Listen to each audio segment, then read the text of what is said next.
Well, good morning, everyone, and welcome to the Today Show. I'm Dr. Laurie Davis, your host. We have some guests with us first thing this morning, first half hour at least. And welcome to you. We're getting some background noise here somewhere. Oh, me, maybe. Sorry. Yeah, mute. Want to mute? Yeah, so our esteemed leader and founder, Jay Stoyan, is with us this morning, first thing, and Dr. Kaye Sheffield from Calamasa, California. And this morning, we're going to do some spiritual wellness. We haven't touched on that yet. And so Kaye is going to have some things that she wants to present to us. And then she's going to leave on the half hour. And in the last half hour, I'm going to share the 15 T's of recovery, regardless of what you're recovering from. All right. So good morning, Jay. You want to say hi to everybody? Good morning, everybody. Thought I was causing trouble right away, so I muted myself. Yeah, everything's good. Good. I'm Wednesday morning, beautiful here in Toronto and Burlington. It's nice and sunny. Lots of stuff going on. But tell me about today's show. Tell me what you guys have planned. Well, Kaye is going to talk about spiritual wellness today for the first half hour. And then the last half hour, I'm going to share 15 T's of recovery. All the words start with T, and every one of them leads to recovery. So why don't we do this? Why don't we let Kaye take the mic unless you want to do something, and then I'll jump in later with some updates, and then I'm going to probably pop off too. But yeah, let's hand the mic over to Kaye and see what she has to tell us. All right. Thanks, Jay. Thanks. All right. Well, good morning, Kaye. We're not going to waste any time. We're going to put the mic right over to you because we decided that we should do something around spiritual wellness, and you're the woman for the job. So over to you, Kaye. I'm not so sure, but I will do my best. All right. I will. And hopefully this will touch some other lives. And it's always good for me to hear what's going on. So this is good. I had thought about doing peace and prayer on peace and spiritual wellness and that kind of thing. And there's just so many things that we can do to help us. And I just started reflecting on this as I was thinking about it. And I thought, you know what? God's verse about it is possible as far as it depends on you to live in peace with everyone. And that's from Romans 12, I'm sorry. And I thought, yeah, this is good. We can just live in peace with everyone. And but sometimes we need inner peace. There is so much going on in the world. Stock market's going up and down. There's wars starting different places, and things are just happening to people, and financial worries and food worries. And so I'm thinking about, okay, what can we find to help us with inner peace? And I started plugging into my own thoughts and what I do, and maybe I can share some of those and let people know what I'm doing. We just finished a book. It was a compilation book on peace, and so I have to share that with you really quickly. I don't even have the book yet. It's going to be 3 more days before it's here, but this is a little picture of it right here. It's a Voices of Peace, and it's going to be, well, it's at Barnes & Noble. I'm getting mine from Amazon, but they're a little slow on getting it to me, so it'll be a while before it's here. 3 more days, I guess.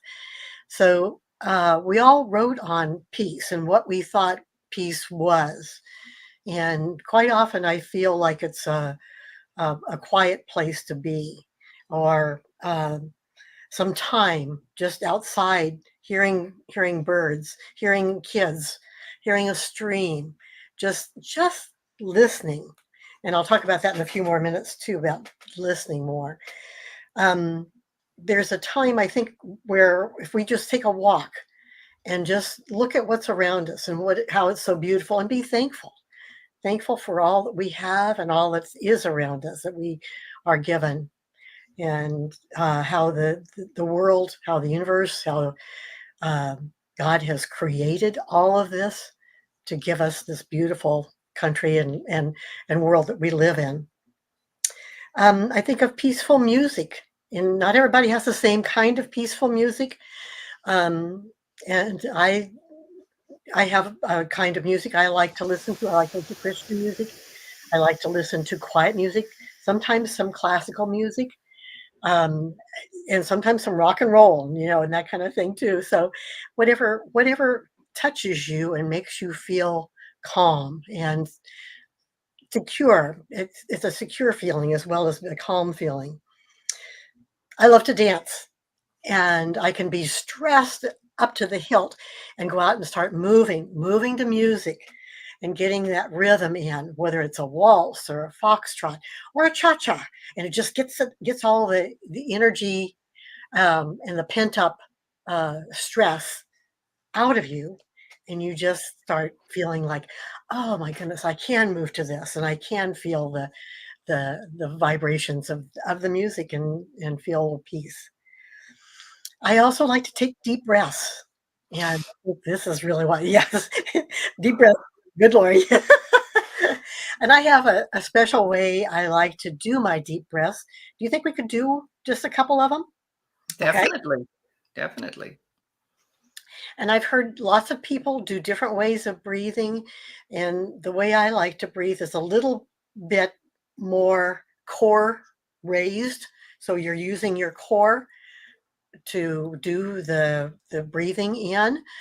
So what I like to do is like to take a deep breath in and hold it, and then take just a little bit more. Hold it, 2, 3, 4, and then let it out slowly. Out through your mouth if you can. And then suck your belly in. That belly button should try and see if you can touch the back of your spine. So I pull my belly in so it gets the last bits of air out. And some of the toxins that are left in our lungs get to be sprued out and get rid of. And then just kind of rest for a minute, then get back to that breath in again. Let's do one or two more. So one breath in, one, hold it, a little bit more in, out slowly, and then suck your belly in and push the rest of it out. Let's do one more time. I was out of here. Okay, breath in slowly. Hold it. Breathe a little bit more air in. Out slowly through your mouth. Suck it in and blow it out. And you can feel the stress kind of leaving. You're thinking about what you're doing. You're not thinking about whatever is the stressful thing that's going on in your life for today. And I think that helps me a lot. If we can do, they're saying 9 breaths a day is really good to do. So I like to try and remember to do it sometimes early in the morning, sometimes late at night as I'm just getting ready to relax, fall asleep, take a deep breath in, let it out, and it just helps to relax me. And I put my head on the pillow and I'm out. So, and the other thing, I'm going to keep going, Laurie. Yes, you've got lots of time. Go ahead. Oh, good. Okay. The thing I also like to do every day is, and if I can, first thing in the morning. Sometimes it's so warm here in Southern California right now that I've already closed up all the windows, let all the cool air in and the hot air out. And so I don't always get to it first thing in the morning. And I've got peach trees and nectarine trees I need to go out and take care of and water a little bit. So sometimes I don't get to my quiet time until a little bit later. But I love to have my quiet time. And I have a favorite spot I sit in the morning, and it doesn't have to be very long. It can be like 15, 20 minutes. But I read a couple of devotionals. I read in my Jesus Calling, and there's a daily reference in there for the day, and it's a couple of scripture verses from the Bible. So I like to do that. I also like to read Bob Goff, and I've got my little note on the front here. I'll take it off. But it's Live in Grace, Walk in Love by Bob Goff. And it's a 365-day journey as well. And he's got some really good stories. and he's got some Canadian roots as well. The little post that I took off is, I pray for my family, and I decided I would pray for the closest people to me, most relevantly every day. So I got like each day of the week, I've got somebody. Brian is Sunday, and then I tried to match up, like my son Mark starts with M. So I thought Monday, that's a good day for him. I'll do that on Monday. And then I've got another grandson, Trevor. So I put him for Tuesday. And then Sadie is for Saturday because she's an S.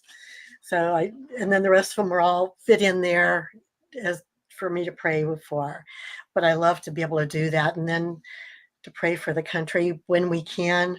I set my alarm on my phone to pray for our country, because we need prayer. Canada too. Yes. So we're taking care of the prayer part and just being available to do that. After I've done that part of it, I like to just sit quiet. No music on, no radio, no TV, just sit. And I've heard from several people, Terry Seville Foy was one person that really brought this out to me. She said, journal, just sit quietly, sit and just listen. See what pops into your head. See if the Lord is speaking to you, and then write it down. And I have a little book I just wrote in I just got a little journal, and that's my journal. And I write down, maybe not every day, but I feel like what I feel coming in, or that I'm hearing, or that I'm thinking, I just write it down. And sometimes I look back at that and I'm just surprised. Oh my gosh, did I say that? I need to be doing that. I need to be thinking about this, or need to be planning or goal setting in that area. So those are some things I do as far as the quiet time is concerned. Reading the Bible, trying to follow through. I'm trying to go through chronologically right now and read, but I do that as well. So that's my spiritual part of what I do. I think that quiet time is probably one area I really, really need to work on myself, that has not been in my life before, but I want to do more of that. And then being thankful at night. Before I go to sleep at night, I write things I'm thankful for that day. So That's really powerful. Let's talk a little bit about when you said, in that quiet time, maybe it's Jesus speaking to us, which for me also transcends into a word that a lot of people use, which is intuition. And when we are feeling strongly, without any evidence, we don't even have to have the evidence, but intuitively we know something is right for us. And I love to refer to our good friend, Dr. Verlaine Crawford, who shared her story of when she didn't listen to that inner voice and ended up, she was working in a large building for a publishing company, I believe it was, and she came down into the parking lot and she stepped off the elevator and her inner voice said, run. And she thought, run? Why would I run? There's a security guard right over there. I'm safe, I'm good. And she talked herself out of what her inner voice was saying to her. And that security guard ended up stabbing her. So God, intuition, Jesus, run. And she didn't listen. So how many times have we had that similar experience where we were being guided, but we didn't listen? I know I've been there. What about you, Kay? yes, I can't think of anything right off the bat, but yeah, I think there's been so many times that we probably have been saved from an accident, and we don't even have a clue that we had that, because we thought, okay, change lanes. I think I need to change lanes. And I think of that quite often, being on the busy freeways here in California.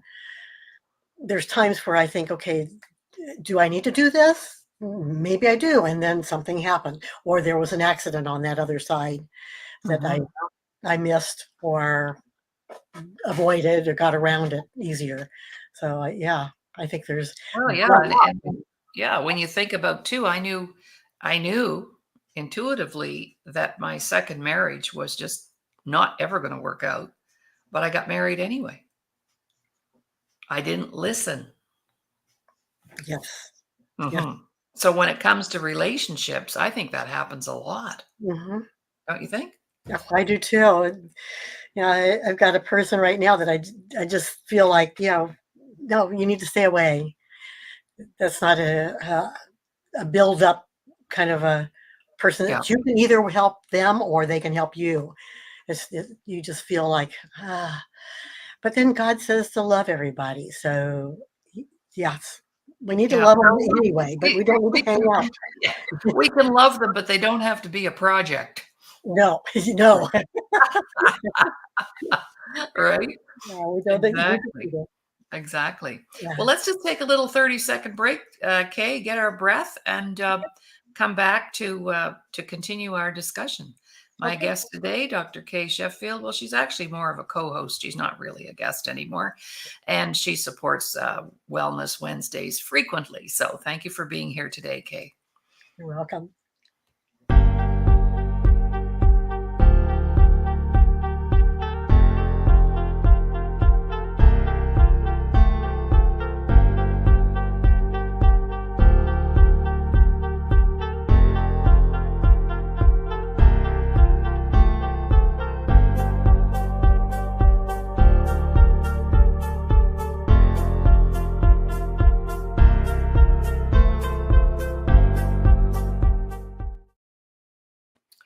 Welcome back, everyone. You're watching the Today Show. I'm your host, Dr. Laurie Davis, and my co-host today, Dr. Kaye Sheffield, who frequents our show on Wednesdays when we discuss various aspects of wellness.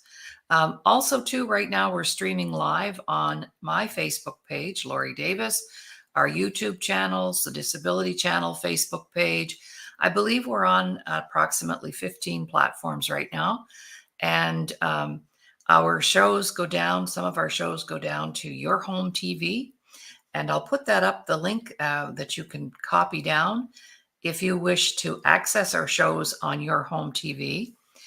They've got about 14 episodes published on the television channel there, so we're really honored to have Your Home TV as one of our partners, and so it brings us bigger exposure, more exposure, and I believe there's somewhere around 25,000 people watching those episodes per episode, mind you. So our numbers are growing, and the 30 seconds that just went up is an opportunity for you to put an ad, a commercial, if you would like to promote what you're doing, a product, a book, you've got an upcoming event, please feel free to contact me so we can work that out and have that happen for you and your business. We've got a really heck of a deal on right now for the first 30 people who place an ad. So that's my shtick.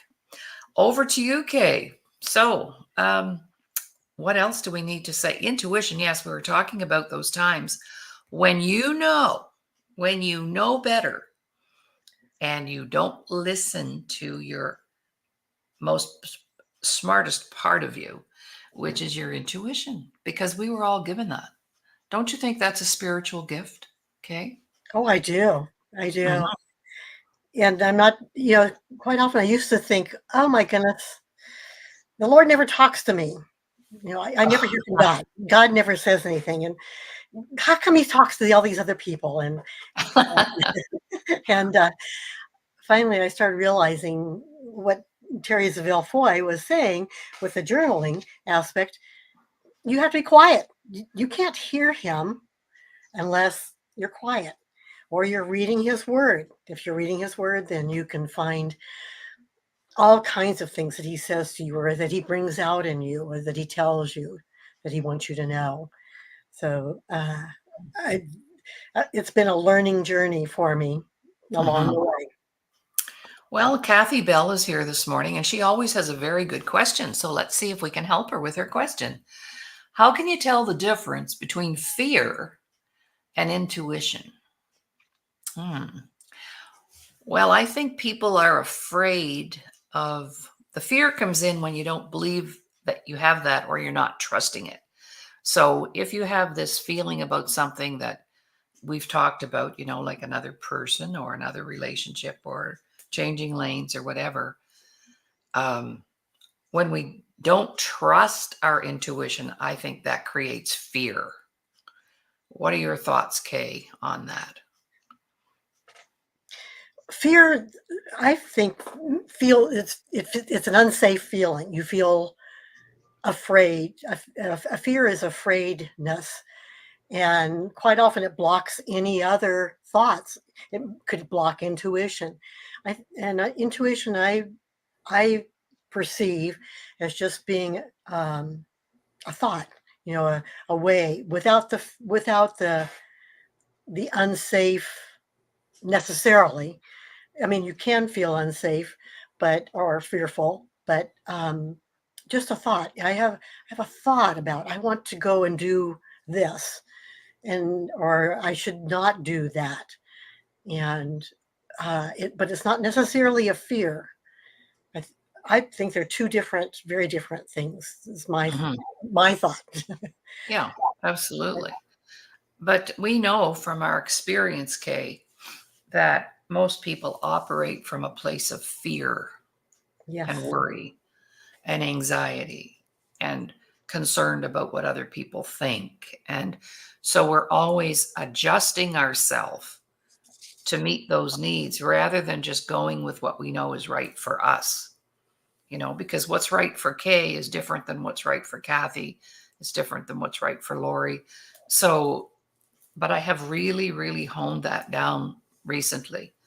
And I'm trusting my intuition because my intuition is always about my highest good, what is yes, best for me.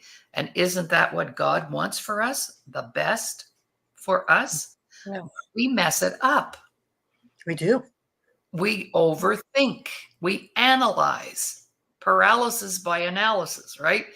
Um, and so we get in the way of that intuition working in our best interest.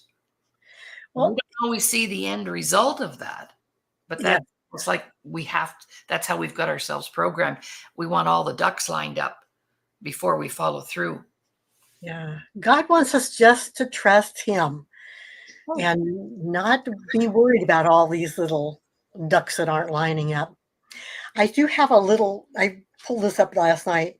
It's a little um, Peanuts cartoon that came oh up, yes. and it says, "Remember, the hard parts of your life are just chapters in your story, not the whole book.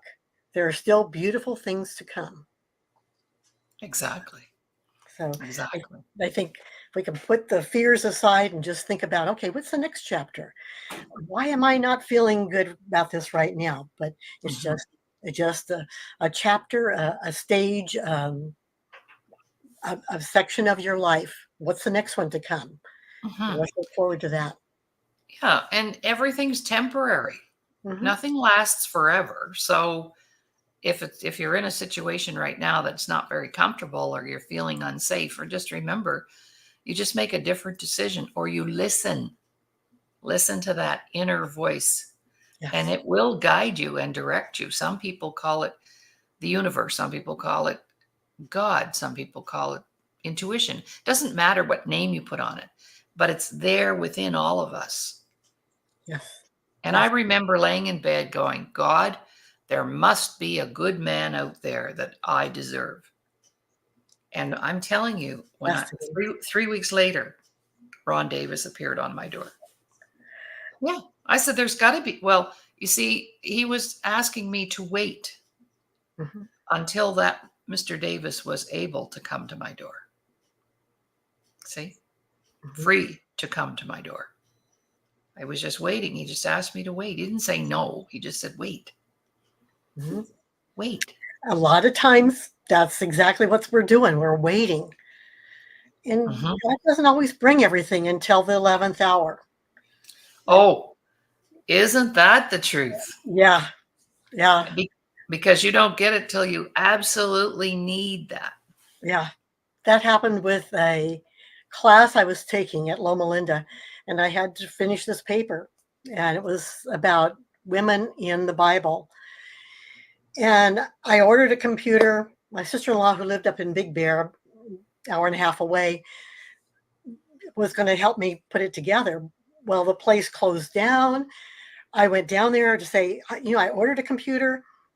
And they said, well, there's a few sitting around here. You might look and see if your name's on one. Mine was there. Brought it home. And over the phone, she tells me how to put it together. You take this part and you put this together. First computer, little tiny little screen like this of an Apple computer. And we had it put together. And then I said, well, but I don't know how to work it. And she said, this is how you work it. And put it together for me. I typed up that paper and turned it in. And I think it was due like the next day by 2:00 in the afternoon or something. And so the 11th hour sometimes is when these things happen, and happen. The ability comes to you to be able to do this. But trusting in the Lord has been my, okay, I got to do this. I got to just trust him. He's going to make it all happen. And for you too, with Ron coming into your life. Oh my goodness. Oh, 32 years ago. And I was in a position where I wasn't interested. I wasn't looking for a partner. I had made a decision to live the rest of my life by myself and be okay with that. And then bam. And three dates later, he moved in with me.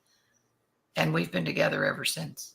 That's how fast it can happen, girlfriends. Wow. Hold on. Yeah, hold on. That's true. Well, once that door opens, it's just I open. know. And there's a big story around that, but that's for another time. Kaye, thank you so much. I know you're on a bit of a time frame today, but thank you for coming in for the first half hour. And is there anything in closing that you would like to say before we have to say goodbye to you? Sure. If you don't mind, I'd like to read a verse from the Bible. You betcha. This was in the Peace book that I just showed you the picture of that's coming out. And it says, do not be anxious about anything, but in everything by prayer and supplication, by requesting, with thanksgiving, let your requests be made known to God. And the peace of God, which surpasses all understanding, will guard your hearts and minds in Christ Jesus. That's Philippians 4:6-7. And the spiritual part of me just says I want to share that part with everybody. Absolutely. Well, that's why you're here today. And thank you so very much for all of that. And you have a blessed day. Thank you. You too. We have our GSFE meeting this morning, the Canadian Network, and we're excited about that. We have a lovely speaker coming in, Donna Russo, from Palm Desert, California, actually. Just about an hour down the road. Yeah, and she was a professional dancer, and now she survives life from a wheelchair, and she's still all about movement. So she's going to teach us how to move even if you're in a chair. So it'll be really fun. Okay, Kaye. Bye for now. Bye. We're just going to take a little break, and I'll be right back after this break with teas. The teas, I created a list of tea words that we use to help others recover from whatever it is you're recovering from.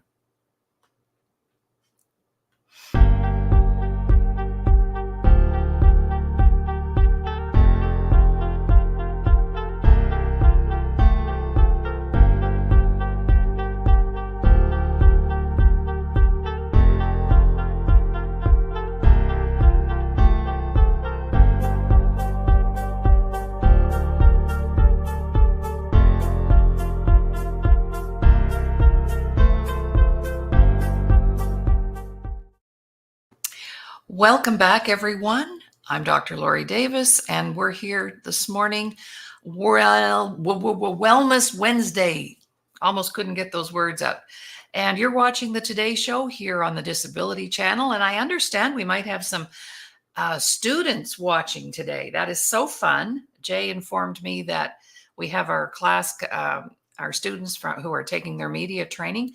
So I would love to have you share in the comment section if you can, if you have a question or you're, enjoying the show, whatever it is you want to say. Good morning, Virginia. Good morning, Kathy. And so welcome to the show, you guys. And I understand you're going to be learning how to work behind the camera, in front of the camera. And I look forward to being able to support you in some of that. So I've been broadcasting for a very long time, and I've always been in front of the camera. So thank you for being here, and a special congratulations to you for stepping into your training. That's awesome. So I thought I would share, I have about, I don't know, 15 or 16 T words, because we're in the recovery business, I always say. Actually, my handle is the recovery mechanic. And I was given that by a client who said, Laurie, you really help people to recover from whatever it is. And we're all busy recovering from something. And it could be that we're even recovering from our childhood, or we're recovering from a health issue, recovering from a disability, recovering from a failed marriage. There's so many ways and reasons why we are constantly in recovery. And so no one is alone in that. Everybody gets to participate in recovery, whether you like it or not. It's like everybody's got, feelings and all of that. So it's universal. It's all around the world. And just imagine right now we have people recovering who've lost their homes in fires by both sides of the border. We have people who are recovering from their town being blown up, war-torn regions and zones. So it's a process. And you might be recovering from something that happened to you when you were 10 and you still haven't really figured out how to recover. So these are the ingredients that are involved in what we do, and that I feel are necessary for recovery. So the first thing is we need to come out of denial about the fact that maybe we need to recover from something and get healthier, to have healthier attitudes, healthier beliefs, to not be looking on my background just fell down. Did you see that? I'm still here. That's my new background. I just put it up temporarily to see how it looked, and I forgot it was there. So I didn't secure it. No problem. So back to our topic. See, that was a test. See, testing is one of them. So I'll just cross that off. Testing. How quickly can you recover? How quickly did it take me to recover from my sign falling off the wall? Completely. There it goes. Oh, 2 seconds. You see, some people that would happen to them, and they would interrupt everything and be distracted and not able to recover. But we need to learn how to recover quickly, because time is of the essence. Thank you, Kathy. It is a lovely background. I just have to get it mounted properly. All right. So 1 to 15 T's. So the first one is tests. We'll be given tests. And those tests are those things that we need to recover from. Okay. Timing. You see, some people are ready to recover, but they're not willing to do the work. And some people are willing to recover, but they're not ready. But in order to recover from anything, you have to have both in place at the same time. So you have to be ready and willing. And a lot of times, and I've said this so many times before, when people say to me, well, I don't want to go there. I don't want to talk about my childhood. I don't want to talk about my past. But they're still carrying the pain from the past. Well, as long as they're not willing or ready, they'll always be carrying that pain. So that's a very important one. Timing. We also need to be willing to spend the time because we deserve it. So that's a big one. We have what we call talent. We all have talents.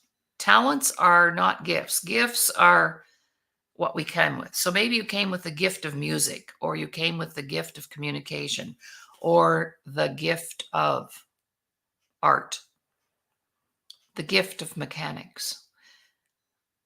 But talent is different. Talent are those things that we do well that we had to practice and work on. So it takes talent to recover.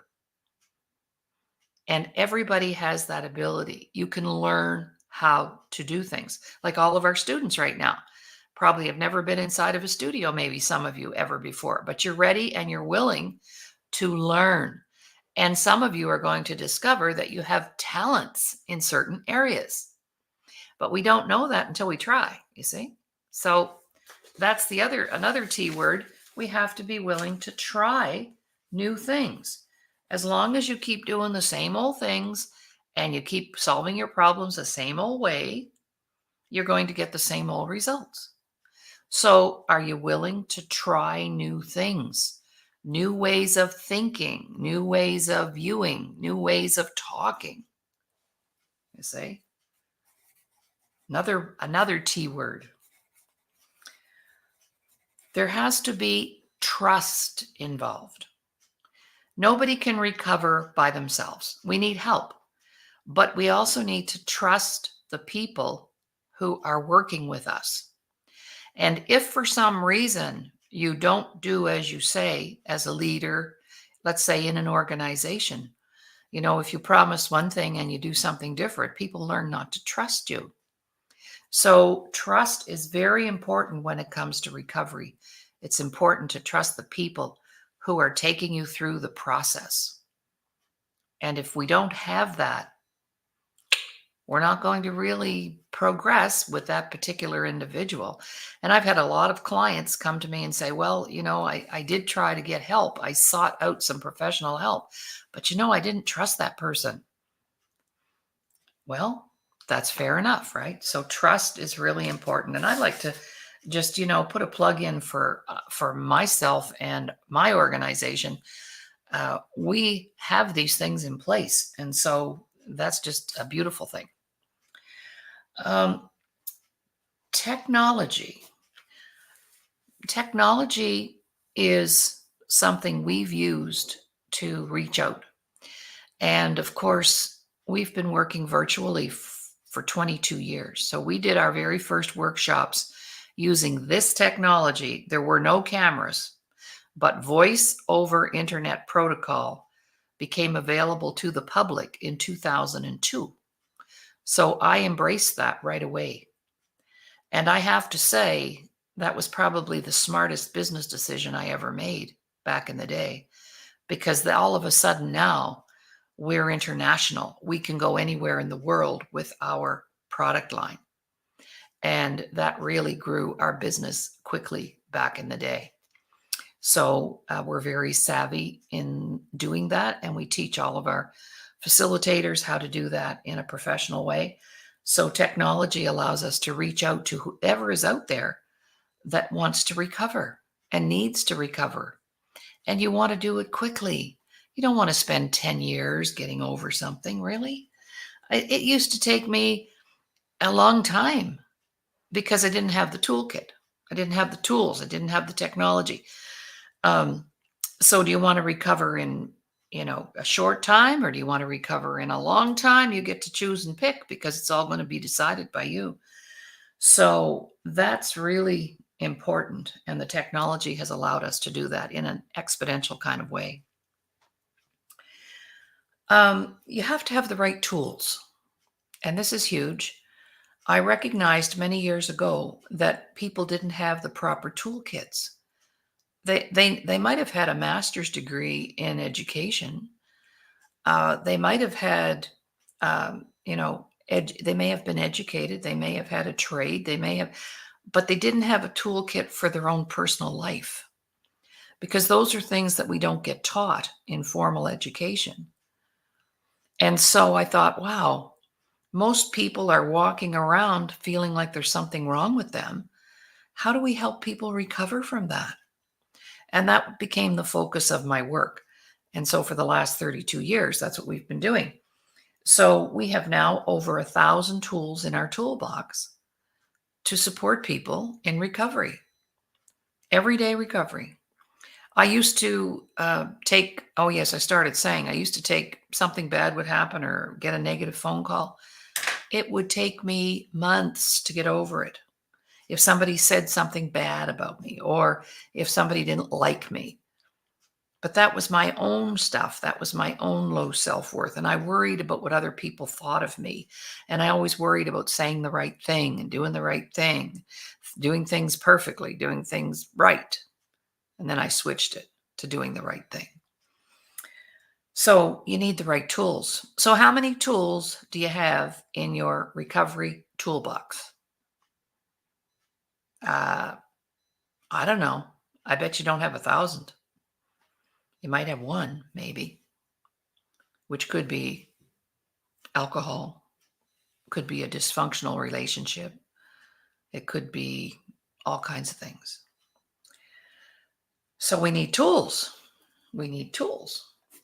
The other thing we have is because we've helped so many people, we have testimonials. So that means that other people are willing to share their success and how the tools worked for them. And that gives you what we call a track record. So people feel a lot safer recovering in an environment where we have a track record and we can share the experiences of others, and we're able to be vulnerable and share our own stories. So we use experiential learning, we use storytelling, we use all kinds of techniques to help us recover in a timely fashion. Tolerance.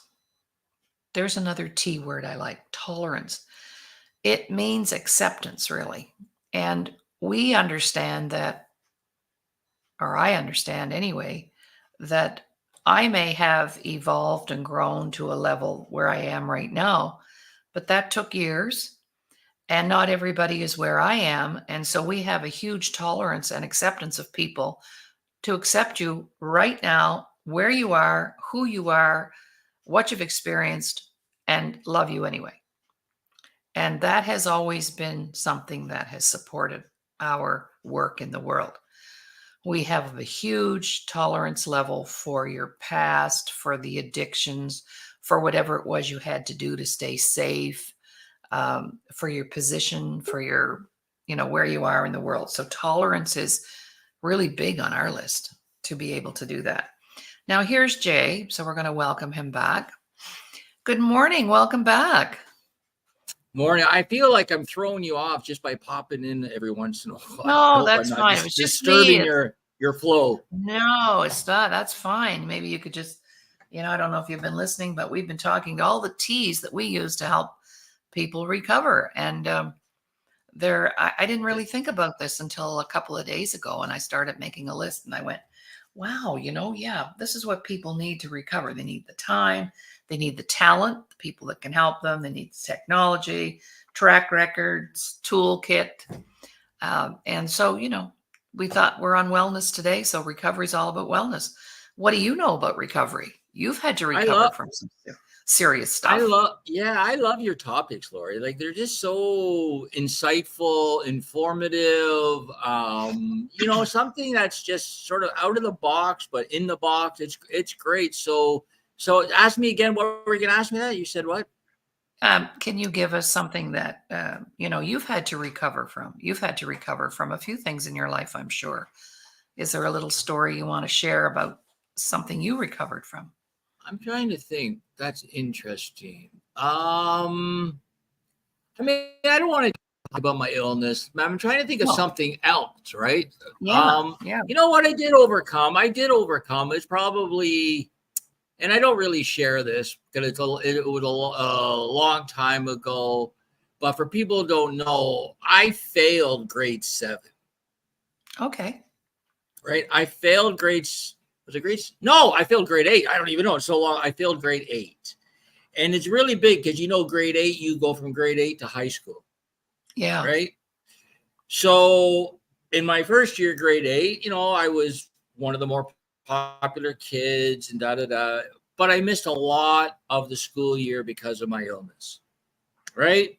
A lot. I was really sick that year, and I probably missed half the school year. But I still did okay. But the teacher just said to my parents, we could move them along to grade 9, but it's not going to help him in the long run. He's going to fall further behind. You know what I mean? And if he gets sick, we think it would be best if he stayed back. It was probably the most devastating, embarrassing time in my life, you know, because all my friends were moving on to grade 9 and I was staying behind in grade 8 with a grade 7. So I used to punch out the year before. Right. It was Yes. really bad. Like, it was bad all around. It was bad that my parents had to tell me. It was bad that my friends were moving on. It was just bad. It was embarrassing. I was so, and I remember going to school the next year, going back to the same grade with new kids. And I don't know how I overcame it. I don't know how it was just, and I got, well, I think maybe I didn't get bugged because I think maybe the person on the other side knew how upset I was already, knew my reputation as a rascal. And I think a lot of them knew if they said something, they're going to have to deal with it. So luckily that I could handle myself, because if I was the other way, oh my goodness, I would have got bullied to the point where it could, you know, like today, the kids take their own lives and suicide. Yes. So I think that is a personal thing besides my illness, right? That I had to overcome in my life. That was just, as a 12 or 13-year-old boy, it's devastating. Yes. Right? Yes. Like, what? Yes. Like, especially Because going on to the next level. yes, because they not only that stole a lot of other things from you, like, you know, your integrity, your a sense of well-being, your self-esteem, your confidence. You know, there's lots of attachments there to that experience. But I'll give you a positive, is that Yes. I even became more popular because my friends that went to high school still stayed my friends, Oh, right? great. They were still Mhm. all my pals, the guys and girls, they were all my pals because they knew that I had an illness, and it wasn't because I was just a delinquent, or, you know what I mean? So Yes. we Yes. all still stayed my friends. And then I became even more popular in grade 8 because everybody already knew me and Oh, I was nice wow. to people. So I even gained a more friendship. So when I did go into grade 9 with the new group, all my friends were in grade 10 or 11 or 12. Yeah. It was just like, I had a whole new crew. So it worked out well. But for that first, I don't know, I'm going to say from the time school ends, like from June till September, in the first weeks into September, it was devastating. Yes. So, Absolutely. yeah, had to share Absolutely. that. Yeah, for sure. So, you know, some of the other T words that I came up with were um, trauma informed healing. Trauma informed healing. See, we've all had trauma. Everybody's had trauma. Nobody's been exempt from that. And for you, you see, that was a traumatic event at the time. At the time, sure. And some people think a trauma is when you get shot or you're in a car accident, or no, trauma comes in many, many packages. And because we're all unique, that affected you one way, that might have affected somebody else another way, totally different way.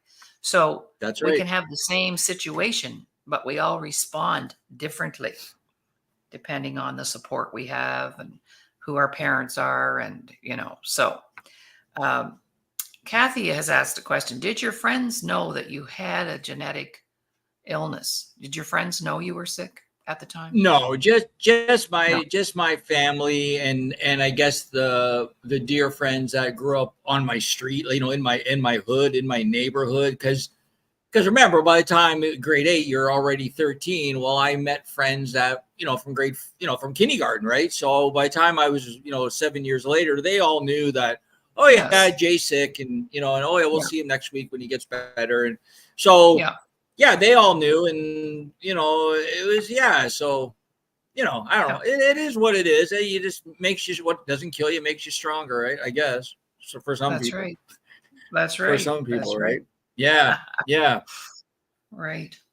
And a I couple do of, want to. I go do ahead. want to share. Oh, sorry. Go ahead. Go ahead. Oh no, No, no. You you go go ahead. ahead. I don't want to Well, I just intrude. want to I don't want to share intrude on your one show. last T word. One last T word. Thankfulness is a great recovery tool to just stop focusing on what you don't have and what's not happening and focus on what's happening, which I think is a nice segue over to what you would like to share next, which I don't even know what it is, but just being thankful is a great tool in our toolkit. I like that, actually. I like that. I like, if you, yeah. You know what? I find that if you go to your way to be nice to somebody for no reason, it really makes you feel good. Yes. It does. If you're nice to somebody, or say, "Hey, that's a nice suit you have on," or "That's a nice smile," Yeah. or "You look nice today," the person goes, "Oh my God, thank you," and it makes you feel good too, right? Because you see them smile. I think that's, Yeah. always give a compliment, right? That's right. Sort of thing. So I just want to Oh, share. I had 3 really exciting meetings, phone calls. So we had a really good meeting with the CEO of the Invictus Games, Scott Moore. I want to give a big shout out to Scott and Jenny yesterday. Really good. So we're really excited with the future regarding productions and some media and hopefully some entertainment. So we just want to give a big shout out that the plan for the Invictus Games is, moving forward, and we're lots of pieces, and we got lots of support. I also had a wonderful conversation this morning with the Ottawa Senators alumni team regarding our employment programs and persons with disabilities and our tour across Canada. So they're very enthralled with what I gave them as far as a vision. Again, nothing set in stone, but really good conversation. And then we had a really good conversation with the Royal Bank of Canada, as we're going to be joining through our affiliate charitable platform, Veteran House Alliance International. We're going to be joining their platform. So it's very, as a support mechanism. So it's very, very exciting, very exciting. So the tour could be getting bigger. I got a couple of meetings today with the pub. So things are going good for the veterans. I'll keep you guys posted. We have a great show today. I have a 1:00 today. I have a veteran on from the Invictus Games from Dusseldorf in 223 and 220. His name is Nick. So check us out. We're going to be live on Facebook at 1 p.m. on Veterans Corner. So we're really excited. And just like this class, just like this show, our employment program class is going to be interacting. So what we're doing is they have the studio in Toronto all set up live, ready to go. So I'm going to be bringing them on, and then I'm going to pass the baton to the class, and they're going to ask our guests some questions. So this is kind of exciting. I'd like to do this with the show with you on Thursdays, because we know it's a Veteran Day on Thursdays, right? yes, it is. So yeah, so I think we're going to be setting that up on a Thursday. You're going to be interacting with our class, and we'll let our class interacting with your guests, as long as they're veterans, right? So this will be really good. So I'm really excited. So I really want to thank you for letting me be on the show today. And so remember sponsors for the Super Bowl. Start lining up, because we're sending Laurie. We're sending Dr. Laurie to Louisiana. That's right. Be down there. Yeah, down there with the crawfish, right? Yeah. Yeah, that's right. Awesome. I'll just fit in like a dirty shirt down there. That's all awesome. right. Well, thank you, Jay, for the updates. That's really important. And once again, a nice big welcome to our new students that are on the deck now and learning the trade and learning the ropes. And anything I can do to support that, I'm here for you. And anything that you want done. So thanks so much. Tomorrow I'm going to shut off. I'm going to tap out. I'm going to let you close the show. Okay. Thank you. All right. Always great to have Jay visit us and come and check us out and see what we're up to. And so today, a beautiful day with Dr. Kaye Sheffield, and we talked about spiritual wellness. You can pick up the show on the Laurie Davis Facebook page, our YouTube channels, Laurie Davis show host. We're on a whole bunch of different platforms now. And some of our shows are being sent south of the border to your home TV. And I think they have about 14 episodes up right now. So you can go there as well and access the shows. So bye for now. I'll be back tomorrow for our veterans show. And well, actually special communities. So it's not just veterans, but veterans get featured, Indigenous community, the disabled community, any specialized community that wants to be on the show is more than welcome. Okay, so time to go, and talk to you all later.